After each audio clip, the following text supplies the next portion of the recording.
100% USAP, l'émission de l'ADEP consacrée aux 100 skieurs de Perpignan qui évoluent en top 14, 100% USAP avec Bruno Antonient.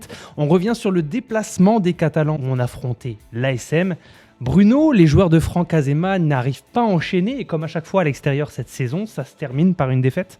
Oui, et puis revoilà l'USAP 13e de top 14. Ils étaient 12e avant ce rendez-vous, avant cette défaite 31-13 du côté de l'ASM avec des USAPistes qui étaient dans le coup dans cette entame. Ce qui rend cette défaite encore plus frustrante, c'est que tu te dis, il y avait moyen de le faire. 10-3 à la mi-temps, les Perpignanais n'ont concédé qu'un seul essai, mais déjà 2 cartons jaunes pour McIntyre et pour Duguivalou, un 3e carton jaune en début de seconde période pour Nakalevu. Ça fait trop, et pourtant l'USAP n'était pas loin. Elle était vraiment dans ce contest avant de concéder cet essai à la 80e. Ça fait un score lourd, et pourtant on a l'impression que l'USAP était vraiment toute proche de faire un résultat. En tout cas, elle était armée pour. C'est pas une florissante équipe locale qui les a reçus. Ce qui embête encore plus les supporters de l'USAP, c'est d'être revenus encore bredouille d'un déplacement. Alors tu parlais de cette indiscipline qui a coûté encore une fois cher à l'USAP. Est-ce qu'il y a quand même eu malgré tout des choses qui se sont bien déroulées dans la rencontre et sur lesquelles on peut s'appuyer sur les 2 dernières journées de championnat ? La touche, c'était mieux. C'est pas difficile non plus. Franck Azema a salué la détermination, l'implication des joueurs. Voilà, c'est pas une équipe qui lâche. C'est pas une équipe de tricheurs. David Marty, ça l'a déjà dit. Ce sont des joueurs qui sont déterminés, qui donnent tout. Mais voilà, là, ça tombe du bon côté, du mauvais côté. Là, la pièce est tombée du mauvais côté pour eux.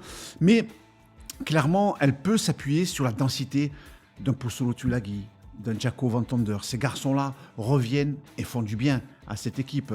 Font du bien devant, font du bien sur les touches. Voilà, elle peut s'appuyer dessus. Il y a cette indiscipline. Sans le ballon, c'est les 3 cartons jaunes. Et avec le ballon, c'est tous ces ballons rendus.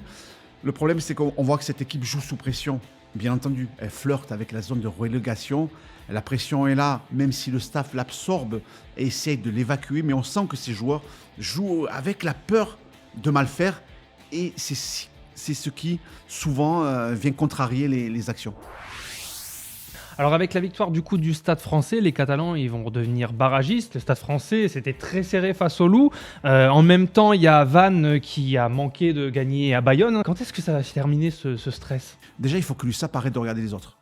Mais ça, ils le disent, Franck Azema le dit, et David Marty aussi. Mais c'est normal, c'est le boulot des journalistes, le boulot des supporters de regarder les autres. Aujourd'hui, elle a cette chance d'avoir, de maîtriser son destin. Vannes est dépendant des résultats des autres. L'USAP, non. L'USAP, il faut qu'elle fasse des résultats. Il y a un coup à aller faire à La Rochelle. Il y a un gros coup à faire à la maison contre Toulouse. Chaque chose en son temps. Mais il faut vraiment aborder ces 2 derniers matchs et s'y accesse un quart, une demi, une finale. Voilà, ce sont des matchs éliminatoires. Il n'y a pas de seconde chance. Et donc, si cette équipe part en mode phase finale à La Rochelle, pourquoi ne pas accrocher un résultat ?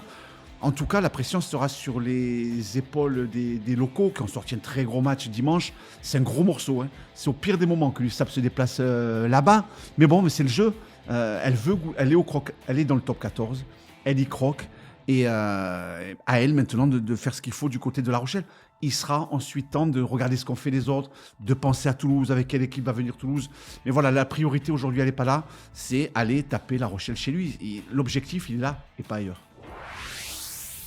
Alors avec du temps de récupération en plus, puisque ce week-end c'est la finale de Challenge Cup, l'USAP va pouvoir bénéficier quand même d'un temps qui est hyper important pour pouvoir préparer ce match avant justement de recevoir cette fameuse équipe Toulouse qui aura peut-être un peu lâché. Oui, mais La Rochelle est dans la même configuration. Elle aussi, elle est au repos ce week-end. L'encadrement a donné quelques jours de repos. Ils vont partir jeudi, vendredi en stage. Voilà, ils vont s'oxygéner, ils vont rester ensemble. Et puis, début de semaine prochaine, la préparation vraiment de ce déplacement à La Rochelle. Certainement un huis clos qui sera encore décrété par Franck Azema et ses adjoints. Mais voilà, l'USAP ne regarde pas ce que va préparer La Rochelle. Eux, ils ont du repos, de la récupération, on régénère tout le monde.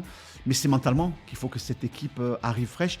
Il y a des joueurs qui n'ont pas joué beaucoup, qui reviennent, là, ils sont frais. Il y a Tomé Cochard qui devrait rentrer là, dans la feuille de match. Et lui aussi est régénéré.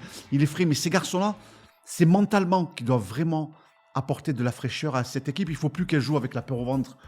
Elle n'est pas attendue à La Rochelle, clairement. La Rochelle est ultra et grandissime favori. C'est peut-être ce qui peut permettre enfin à l'USAP d'accrocher quelque chose à l'extérieur. Rappelons que cette équipe n'a pas gagné une seule fois loin de chez elle. Il y a un nul qui a été ramené de Vannes. Alors pourquoi pas faire un coup là où personne ne l'attend, mais là où ça sera peut-être le match le plus important de la saison.